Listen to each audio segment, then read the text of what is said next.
میں جو چیز سامنے رکھنا چاہتا ہوں وہ میں 5-7 منٹ میں 10 منٹ میں رکھ دیتا ہوں.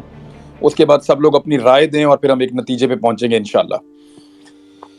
سب سے پہلے تو میں آپ کو کلیئر کروں کہ میں یہاں پہ ایک صحافی کی حیثیت سے آپ کو کچھ فیکٹس بتانا چاہتا ہوں.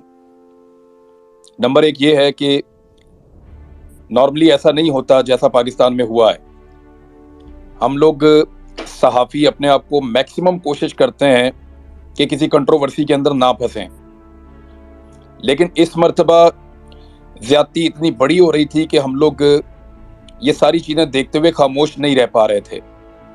ہمیں شروع کے اندر دھمکایا گیا اور دھمکانے والے لوگ پاکستان کے طاقتور ادارے کے اندر سے تھے. ان لوگوں نے دھمکایا، ان کے نام ہمیں پتہ ہیں. ہم 7 سے 8 لوگ ہیں جو ان دھمکیوں کا سامنا کرتے رہے ہیں. ایون گالیاں تک دی گئی ہیں کچھ لوگوں کو. میں پھر آپ کو کہہ رہا ہوں کہ 7-8 لوگوں کو گالیاں تک دی گئی ہیں اور وہ لوگ موجود ہیں سارے کے سارے. ایک ہمارا دوست شہید ہو گیا صرف. یہ معاملہ شروع ہوتا ہے اس ادارے کے ایک حصے سے. وہاں سے پہلے دھمکیاں اور گالیاں دی جاتی ہیں اور ہمیں زبردستی اس لڑائی میں دھکیل دیا جاتا ہے اور ہمیں دیوار کے ساتھ لگا دیا جاتا ہے. تو ہم یہ کہہ رہے تھے کہ ہمیں بولنے کی اجازت دی جائے. ہمارا کسی پولیٹیکل پارٹی سے کوئی ایفیلیشن تو تھا نہیں، لیکن ہم یہ کہتے تھے کہ ہمیں صحیح اور غلط بتانے کی اجازت دی جائے، ہمیں اپنی رائے دینے کی اجازت ہونی چاہیے. ہم دوسرے پروگرام میں جا کے تجزیہ دیتے ہیں اور اپنے پروگرام میں لوگوں کی رائے لیتے ہیں. یہ ہمارا سادہ سادہ کام ہے. اس کے بعد ہمیں اسی ادارے کے ایک اور حصے سے دھمکیاں آنا شروع ہوئیں. نہ صرف ہمیں دھمکایا گیا بلکہ ہمیں بلا کر ملا گیا. ہم سب سے علیحدہ علیحدہ ملاقاتیں کی گئیں اور بہت ساری ملاقاتیں ہوئیں. اور جب ہمارے سوالوں کے جواب ہمیں نہیں ملے، ہم آپس میں سب لوگ بات کرتے رہے ہیں. ہم سب ان کے نام جانتے ہیں، ہمیں تاریخیں یاد ہیں، ہم سب جانتے ہیں کب کب کس کس نے ہمیں کیا کہا تھا، کس طرح دھمکایا تھا اور کیا کیا تھا. ہم سب لوگ بڑے عجیب و غریب حالات سے گزرے ہیں. صابر شاکر صاحب نے اس کو سب سے پہلے پریمپٹ کر لیا تھا. وہ پاکستان سے چلے گئے کیونکہ ان کو آئیڈیا تھا کہ آنے والے وقت میں اس رجیم چینج آپریشن کے بعد کیا ہونے والا ہے. صابر بھائی نے مشورہ بھی دیا تھا کہ یہ وقت عقل مندی سے کام کرنے کا ہے، آپ لوگ پاکستان میں نہ رکیں. لیکن کچھ لوگ اپنی مجبوریوں سے پاکستان میں رک گئے. ہم میں زیادہ لوگ ایسے نہیں ہیں جو سوشل میڈیا کے اوپر کام کرتے ہوں. میں اور صابر بھائی 2 ایسے لوگ تھے جو زیادہ سوشل میڈیا پر کام کرتے تھے. ہمیں اگر نوکری سے نکال بھی دیا جاتا تو ہم پاکستان سے باہر شفٹ ہو سکتے تھے. تو صابر بھائی کی تو نوکری چلی گئی، اے آر بھائی کی وہ پاکستان سے باہر شفٹ ہو گئے. اس کے بعد ان کے چینل کو دھمکایا گیا کہ اس کو تنخواہ بھی نہیں دینی. صابر بھائی کو یہ دھمکی بھی دی گئی کہ ہم آپ کو جہاز میں سے اٹھوا لیں گے. اور اس کے باوجود وہ پاکستان سے باہر جب چلے گئے تو انہوں نے اپنی جو حق بات ہے، جو ان کو ٹھیک لگتی تھی، وہ کہتے رہے. جو پاکستان میں لوگ موجود تھے ان سب کو کیا کیا دھمکیاں دی گئیں، کتنا ان کو ٹریپ کیا گیا. ایون ان کے کاروبار، ان کی فیملیز، ان کا تمام نظام اس کو ڈسٹرب کر دیا گیا. ایک ایک آفیسر کو ایک ایک بندے کے اوپر لگایا گیا. اس کے لیے زمین تنگ کر دی گئی. کسی کے گھر ڈرونز آ رہے ہیں، کہیں پہ میرے تو گھر کی بیک سائڈ پہ لا کر انہوں نے بندہ مار دیا ایک رات کو. ایکسٹریم قسم کی حرکت کی. یہ سارے ظلم ہوتے رہے ہمارے اوپر. لیکن ہم یہ سوچتے رہے ہمیشہ کہ ایک وقت آئے گا کہ یہ ایک ٹیکٹسز ہیں، بس ٹھیک ہے، یہ ہمیں پریشان کر رہے ہیں، ایف آئی آر دے رہے ہیں، یہ معاملہ ختم ہو جائے گا. ہمارے لیے یہ لڑائی اتنی رہ گئی کہ جب یہ رجیم چینج آپریشن ریورس ہو جائے گا اور جب پاکستان کی اسٹیبلشمنٹ میں ایک بڑی تعیناتی کے بعد تبدیلی آئے گی تو ہمارا بھی یہ ہوگا کہ چلیں ٹھیک ہے، جن لوگوں نے کیا وہ بھی چلے گئے اور ہم لوگوں نے جو کیا وہ بھی ٹھیک ہو گیا. معاملہ کسی طرح ریزالو کی طرف جا رہا ہے. ہمیں لگتا تھا، ہم ایسے سوچنا شروع ہو گئے تھے چیزوں کو. میری ارشد بھائی سے بات ہوئی تو وہ بھی چاہتے تھے چیزیں حل ہو جائیں. ان کا بھی مقصد یہ تھا کہ پاکستان کو نقصان نہ ہو اور پاکستانیوں کے ساتھ جو دھوکہ کیا گیا ہے اس دھوکے کا ازالہ ہو جائے. ہم کسی لڑائی کو اینڈ تک مکمل لڑنا نہیں چاہتے تھے. ہم نے اس کو کوئی عزت بیزتی کا یا لڑائی کی کوئی وجہ نہیں بنایا ہوا تھا اس ساری صورتحال کو. صابر شاکر صاحب کو بھی پتا تھا کہ جب کبھی رجیم چینج کرنے والوں کا طاقت میں کمی ہوگی یا وہاں پہ تعیناتیاں تبدیل ہوں گی تو ہم بھی پاکستان آ جائیں گے اور پھر نئے لوگ اپنی غلطی کا ادراک کریں گے اور پاکستان آگے بڑھ جائے گا. لیکن اس سارے آگے بڑھنے میں ہم نے اپنا ایک آدمی کھو دیا. اب ہمیں بہت تکلیف ہوتی ہے. میں سیریسلی آپ کو بتا رہا ہوں، میرا صرف 8-9 مہینے کا تعلق ہے ارشد شریف سے، اس سے زیادہ نہیں ہے۔ اس 8-9 مہینے کے اندر پتہ نہیں اس آدمی نے کیا کیا، مجھے روز تکلیف ہوتی ہے۔ میں اپنی زندگی میں مجھے نہیں یاد کہ میں کبھی رویا ہوں، یعنی جب سے میں نے ہوش سنبھالا ہے۔ اب مجھے بڑا معیوب لگتا ہے، لیکن اس واقعے نے مجھے بیچ میں رلا بھی دیا ایک دفعہ، مجھے اتنی تکلیف ہوئی ہے۔ تو ارشد شریف بھائی نے اس لڑائی کو ایک اور لیول پہ لے گئے، وہ اپنی قربانی دینے کے بعد۔ ہم یہ سارا کچھ بھولنے کو تیار تھے، لیکن ہمارا ایک آدمی شہید ہو گیا ہے، ہمارا خون بہہ گیا ہے، اب ہمیں انصاف چاہیے۔ ہم انصاف مانگنے کی کوشش کر رہے ہیں، بڑے عرصے سے انصاف مانگنے کی کوشش کر رہے ہیں۔ جس دن اس کا جنازہ تھا، اس سے پہلے تمام صحافیوں کو بلا کر ایک پریس کانفرنس کی گئی، اور اس دن بھی اس کے موقف کو غلط ثابت کرنے کی کوشش کی گئی۔ دس از ناٹ فیئر۔ اس کی لاش کا مذاق اڑایا گیا، ہم اس کو کبھی نہیں بھولیں گے۔ ٹارچر کے بھیانک تجزیے پیش کیے گئے، ہمیں اتنی تکلیف دی، میں 2 دن جاگتا رہا ہوں۔ جس کو میں فون کرتا تھا، میرے دوست وہ رو رہے ہوتے تھے کہ یار اتنا ٹارچر کیا ارشد شریف پہ۔ میری ان سے وہ بہت زیادہ بات نہیں ہوتی تھی، لیکن دل کے بہت قریب تھا۔ جب میں گرفتار تھا، یہاں پہ جویریہ بھابی موجود ہیں، ان سے پوچھئے گا، ارشد بھائی نے ٹک ٹاک بنانا سیکھا صرف اس لیے کہ عمران ریاض گرفتار ہے، میں ویڈیوز بنا کر اس پہ ڈالوں گا۔ وہ آدمی ساری ساری رات جاگتا تھا۔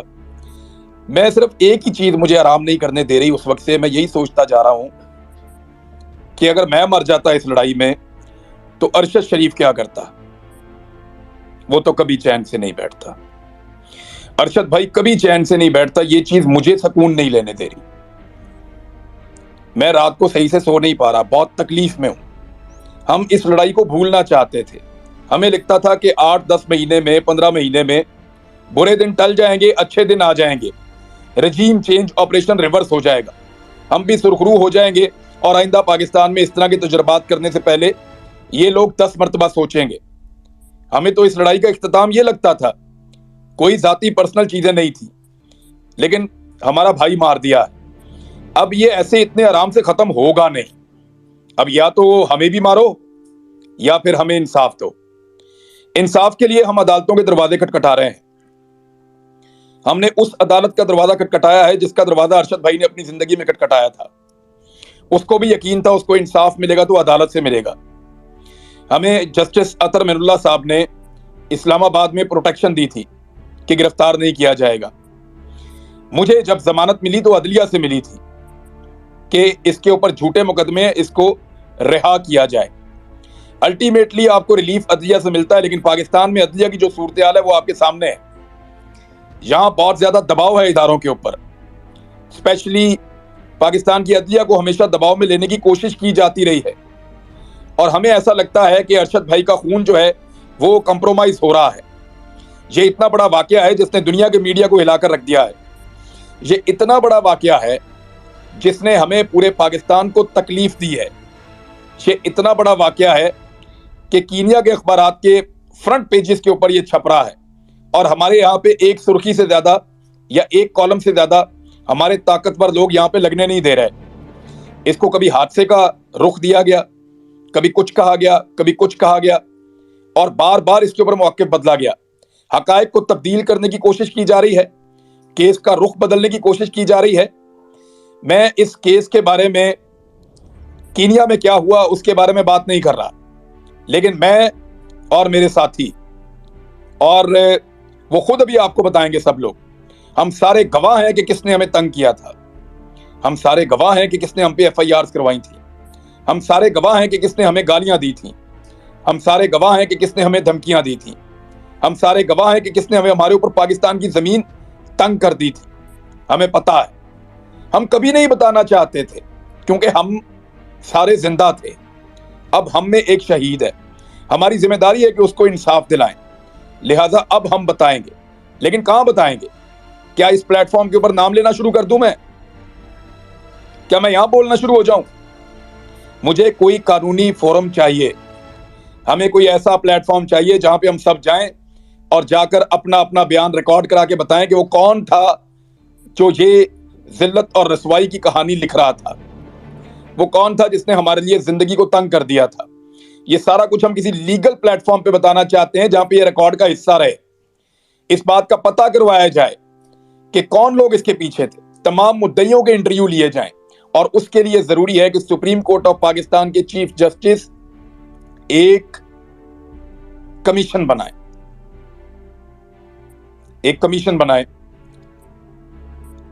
اپنے سرونگ ججز کی زیر نگرانی جو کام کرے، اور تمام لوگ اس کے اندر اپنے سٹیٹمنٹس جا کر جمع کروائیں، وہ اس کی رپورٹ مرتب کرے اور یہ سلسلہ ختم ہو۔ پاکستان کو مذاق بنا کے رکھ دیا ہے۔ اب ہمیں یا تو ارشد شریف کا قرض اتارنا ہے تو سب کو مل کر آگے بڑھنا پڑے گا۔ دیکھیے اس کے جنازے میں کتنے لوگ آئے آپ سب نے دیکھا، کیا ہم صرف جنازوں میں شرکت کرنے والے لوگ ہیں؟ کیا ہم کسی کو انصاف نہیں دلا سکتے؟ یا اگر کوئی زندہ شخص ہے اور وہ انصاف مانگ رہا ہے تو اس کو انصاف نہیں ملے گا؟ وہ چیختا چلاتا اس دنیا سے چلا گیا، چیف جسٹس کو اس نے لیٹر لکھا، سب کو بتا رہا تھا، ٹی وی پہ کہہ رہا تھا، جنگل میں پڑا ہوا تھا 2.5 مہینے سے، ایک ہی قمیض کے اندر وہ ویلاگز کر رہا تھا، اس نے خود بولا اپنے منہ سے۔ تو کیا جنازوں میں شرکت کرنی ہے؟ کل ایک کا جنازہ پڑھ لیا، آج دوسرے کا پڑھ لینا، پھر تیسرے کا پڑھ لینا، اور ایک ایک کر کے سارے مارے جائیں گے۔ جو بھی سچ بولے گا مارا جائے گا، جو آئینہ دکھائے گا، سوال پوچھے گا، مارا جائے گا۔ یہاں پہ اس سلسلے کو آپ سب روک سکتے ہیں۔ مجھے آپ سے یہ کہنا ہے کہ میرے پاس ایک طریقہ ہے آئین اور قانون کے مطابق، اور وہ طریقہ ہمیں ارشد شریف نے بتایا ہے کہ قانون کے مطابق انصاف مانگو، خط لکھو، چیف جسٹس آف پاکستان کو خط لکھو۔ میں نے آج چیف جسٹس آف پاکستان کو خط لکھا ہے، میں نے جا کر اس کو لیٹر باکس میں ڈالا ہے۔ لکھو چیف جسٹس آف پاکستان کو خط، اپنا آئینی اور قانونی حق استعمال کرو۔ اتنے خط لکھو، اتنے خط لکھو کہ ورلڈ ریکارڈ بنا دو، پورا پاکستان خط لکھے، اوورسیز پاکستانی خط لکھیں، لاکھوں خط پہنچنے چاہیے سپریم کورٹ آف پاکستان میں روزانہ۔ آج شروع ہو جائیں، اگلے 10 دن تک خط لکھیں، روز خط لکھیں، سارے خط لکھیں، بچے لکھیں، خواتین لکھیں، بزرگ لکھیں، نوجوان لکھیں، سٹوڈنٹس لکھیں، مزدور لکھیں، تمام لوگ خط لکھو، لکھو خط اور بھجواؤ چیف جسٹس آف پاکستان کو، جھنجھوڑو اپنے ایوانوں کو، اور وہاں خط میں صرف چھوٹی سی ڈیمانڈ کریں اپنے الفاظ میں کہ ارشد شریف کو انصاف دلوائیے اور ایک انڈیپینڈنٹ جوڈیشل کمیشن بنوائیے جہاں پہ جا کر ہم تمام حقائق رکھیں۔ ہم یہ گھنونے حقائق قوم کے سامنے نہیں رکھنے چاہتے۔ کپڑے اتارنے کا شوق کسی اور کو ہوگا، ہمیں کسی کے کپڑے اتارنے کا یا کسی کو ذلیل کرنے کا شوق نہیں ہے۔ یہ ہمارا اپنا ادارہ ہے، ہمارے اپنے لوگ ہیں، لیکن اگر ہم کچھ بتانا چاہتے ہیں تو ہمیں ایک فورم چاہیے جہاں پہ جا کے ہم یہ ساری انفارمیشن دیں۔ تو میں آپ کو یہ نہیں بتا سکتا، میں نے صابر بھائی کو بتایا ہے کہ یہ کیسے ہوا خط لکھنے والا معاملہ، لیکن یہ ارشد بھائی کا آئیڈیا تھا۔ آپ سب لوگ خط لکھیں، 5 لائنیں لکھیں، 2 لائنیں لکھیں، 4 لائنیں لکھیں، 4 صفحے لکھیں، تفصیل لکھیں، اور ارشد شریف کے لیے چیف جسٹس آف پاکستان سے انصاف مانگیں۔ لکھنا کیا ہے؟ صرف to the chief justice of Pakistan Urdu میں لکھیں یا انگلش میں لکھیں، اپنی ریکویسٹ کریں، لفافے میں ڈالیں، ٹکٹ لگوائیں، اور لیٹر باکس میں ڈالتے ہوئے اپنی 10 سیکنڈ کی ویڈیو بنا لیں۔ جب آپ اس کو لیٹر باکس میں ڈال رہے ہوں تو اپنی 10 سیکنڈ کی ویڈیو بنا کر یہیں پہ بھی ہم لوگ طے کر لیں گے، بہت سارے ایکسپرٹ موجود ہیں، کہ اس کا کوئی ہیش ٹیگ بنا لیں یا کوئی اس کی کمپین لانچ کر دیں۔ جو شخص بھی لیٹر ڈالے چیف جسٹس آف پاکستان کو انصاف کے لیے، وہ ایک جملہ وہاں بول دے کھڑا ہو کے لیٹر ڈال کے کہ ارشد شریف کو انصاف دیجیے، اور 10 سیکنڈ یا 5 سیکنڈ کی وہ ویڈیو سوشل میڈیا پہ اس ہیش ٹیگ کے ساتھ ڈال دیں۔ ہم چاہتے ہیں کہ اتنے خط لکھو کہ ورلڈ ریکارڈ بن جائے۔ مانگو انصاف تب تک جب تک ملتا نہیں ہے، اور یہ آئینی اور قانونی رستہ ہے۔ آپ سب لکھیے چیف جسٹس آف پاکستان کو خط، سب لکھیے، 10 دن تک خط لکھیے، اس کے بعد کیا کرنا ہے اللہ اور رستہ دکھائے گا انشاءاللہ۔ صابر بھائی آپ بات کیجئے۔